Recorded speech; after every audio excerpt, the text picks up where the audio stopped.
every parent faces the haunting question: when are their children old enough to venture into the world alone? In the town of Tucson, one mother decided to let her 8-year-old daughter embark on a seemingly innocent task: a bike ride to the corner mailbox. It was the first time her daughter went out by herself. Little did she know that this simple task would plunge her family into a months-long nightmare, a harrowing ordeal that would defy all expectations and challenge the very fabric of justice. This is the tale of an innocent 8-year-old girl and the horrors she went through at the hands of a predator and paroled sex offender, Frank Atwood. In Tucson, Arizona, a small town filled with ordinary people, a young girl named Vicki Lynne Hoskinson vanished into thin air. Vicki was an innocent and spirited 8-year-old. She had a simple task to complete that day: mail her aunt a birthday card. Little did anyone know that this simple errand would lead to a heart-wrenching tale of tragedy and darkness. It all began on that fateful Monday, September 17, 1984. Vicki's mother, filled with trust and confidence in her daughter, entrusted her with a special card. It was a great moment for Vicki, as it was her first solo adventure. The constraints of the buddy system no longer bound Vicki, so she set off on her bicycle, filled with excitement and sense of independence. However, the little girl was unaware that sometimes darkness hides outside our homes, patiently awaiting its moment. Vicki by herself, which was the first time I'd ever sent any one of my children by themselves to run an errand. We always used the buddy system. As minutes turned into eternity, Vicki's anxious mother became concerned for her daughter's well-being. She finally sent Vicki's older sister, 11-year-old Stephanie, on a desperate search. With a pounding heart and fear gripping her every step, Stephanie followed the trail of uncertainty, only to make a chilling discovery. It was like I knew something was wrong. It just was so out of character. Lying on the side of the road just a few blocks from their house was Vicki's abandoned bicycle. It lay there as a haunting symbol of the innocence that had been stolen. It was just 1 block from the local elementary school, where children should feel safe and protected. You know, the minutes turned into half hour into hour, and more law enforcement, more deputies started coming. People within the neighborhood started coming over. In shock and desperation, Vicki's mother gathered the bicycle and made the call that would forever change their lives. The Pima County Sheriff's Department was alerted, and Detective Gary Damers promptly responded to the distressing call. Within hours, they established a command center, but hope dwindled as each passing moment brought no sign of the missing girl. As news of Hoskinson's abduction spread, a glimmer of hope emerged when a tipster reported a possible sighting of a girl resembling her. However, the investigation revealed that it was unrelated to her case. I was on my way back home. I just uncontrollably started crying. Amid the search, a school coach named Sam Hall shared a chilling encounter. He had noticed a suspiciously parked vehicle near the school the day Vicki disappeared. Hall memorized the license plate number, providing it to the authorities. Other witnesses added to the unsettling picture and informed about the driver's disturbing gestures and peculiar maneuvers. Tracing the license plate led investigators to Frank Jarvis Atwood, a 28-year-old with a troubling history of kidnapping and child molestation. Atwood's parents became involved when he contacted them from Texas, claiming car trouble and seeking financial help. Sensing the urgency, Atwood's father reported the address to the FBI, leading to Atwood's detention along with his companion, James McDonald. During questioning, Atwood confessed to being in Vicki's neighborhood, but offered a vague account of his activities. Witnesses further supported his suspicious behavior. 2 individuals claimed Atwood sought shelter in their trailer, with one recalling blood-stained clothes and hands. Furthermore, the 2-hour gap in Atwood's story remained a haunting mystery, leaving investigators to ponder the horrifying possibilities. The pieces of this dark puzzle were slowly falling into place, painting a disturbing portrait of Atwood's actions and raising questions about what truly happened during those critical hours. The evidence against Atwood. Despite lacking direct evidence linking Vicki to Atwood's car, the investigation revealed compelling connections. Experts in accident reconstruction found a match between the pink paint on the front bumper of Atwood's vehicle and the color of Vicki's bike. They also discovered damage to the car's gravel pan that corresponded to one of the bike's pedals. Traces of nickel plating from the bumper were found on the bike as well. Returning to where the bike was abandoned, investigators noticed damage to the mailbox post, indicating a possible collision between Atwood's car and the bike at a slow speed. Atwood, the alleged abductor, would later claim that the evidence against him had been planted on his car, denying involvement in Vicki's disappearance. Unfortunately, Atwood's clothing was never recovered from the day of Vicki's disappearance, leaving potential evidence elusive. 10 days after Vicki went missing, Atwood was caught and accused of kidnapping. He was moved from Texas to Arizona after a month to face the charges against him.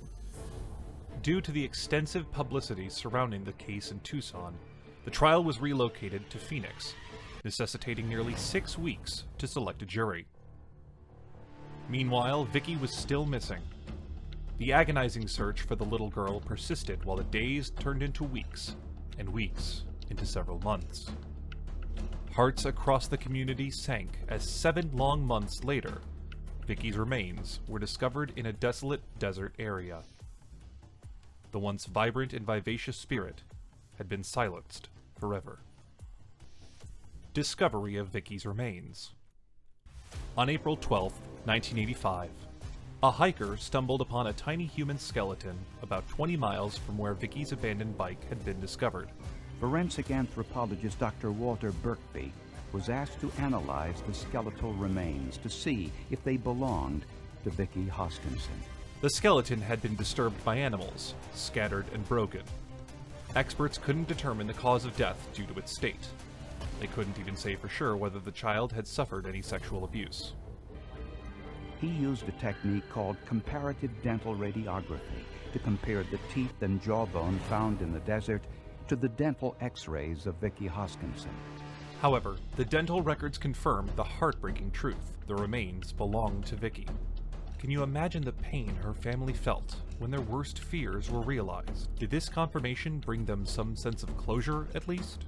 In another heartbreaking revelation, the skull showed traces of a substance called adipocere. This detail allowed experts to estimate that Vicki's body had been placed in the desert within 48 hours of her disappearance. It's haunting to think that her final resting place was chosen so soon after she went missing.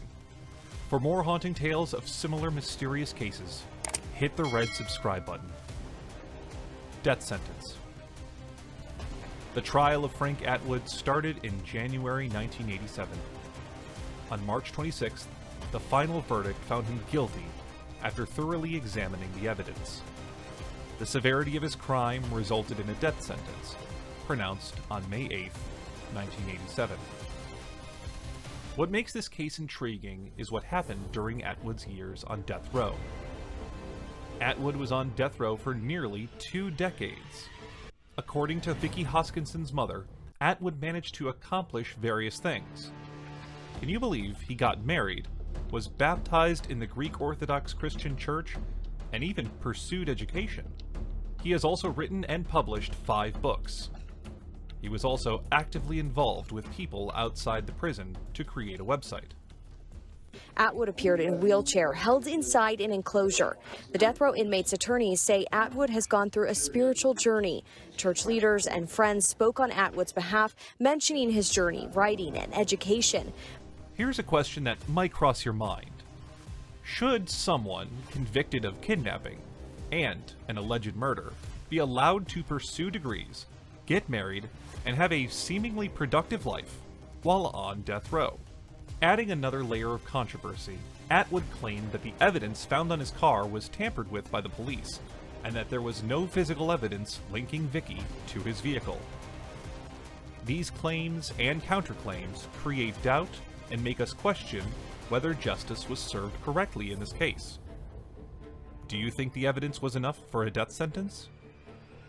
Fast forward to April 2021, where Atwood found himself among 20 Arizona death row inmates who had exhausted all their appeals. The Attorney General's office decided to file an execution warrant for Atwood. Since he was convicted before November 26, 1992, he was allowed to choose between lethal injection or gas inhalation as his preferred method of execution. However, Atwood did not choose, resulting in lethal injection being the default method. The last meal. Did you know that before an execution, condemned prisoners are often allowed to choose their last meal? It's a customary ritual in many countries, including the United States.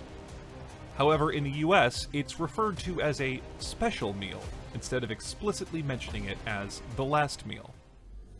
Frank Atwood, the convicted prisoner, initially declined the offer for a last meal, stating that he was fasting. However, he later accepted the meal tray. The meal tray consisted of salami, mustard, peanut butter, jelly, and slices of wheat bread. It also included a snack bag of tortilla chips for some crunch, a glass of water, and a juice packet. Some may view the last meal as a small act of compassion, or an attempt to comfort the condemned individual. What are your thoughts on this? Execution. Atwood as well, he also had guests present, including his wife and a Greek Orthodox priest. Now, the priest was in the execution chamber with Atwood. On June 8th, 2022, Atwood was executed at the state prison in Florence, Arizona. The execution followed the Arizona Supreme Court's decision on May 3rd, 2022, to set the execution date and the unanimous rejection of amnesty on May 24th, 2022. During his final statement, Atwood maintained his innocence and did not offer an apology to Vicki Hoskinson's family. He was declared dead at around 10 a.m. After her daughter's murder, Debbie Carlson, Vicki's mother, became a passionate advocate for victims' rights. She played a crucial role in forming the victims' advocacy group called We the People, actively working towards the passage of Arizona's Victims' Bill of Rights in 1990, and contributed to the implementation of Southern Arizona's Amber Alert system in 2000.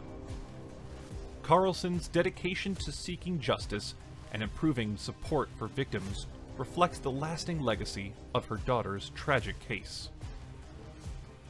Conclusion.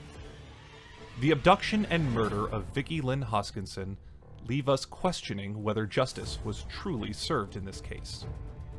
The conflicting evidence, claims of tampering, and Atwood's achievements on death row raise doubts and challenge our understanding of the legal system. The tragedy of Vicki's story reminds us of the fragility of safety and the need for continuous efforts to protect and seek justice for victims.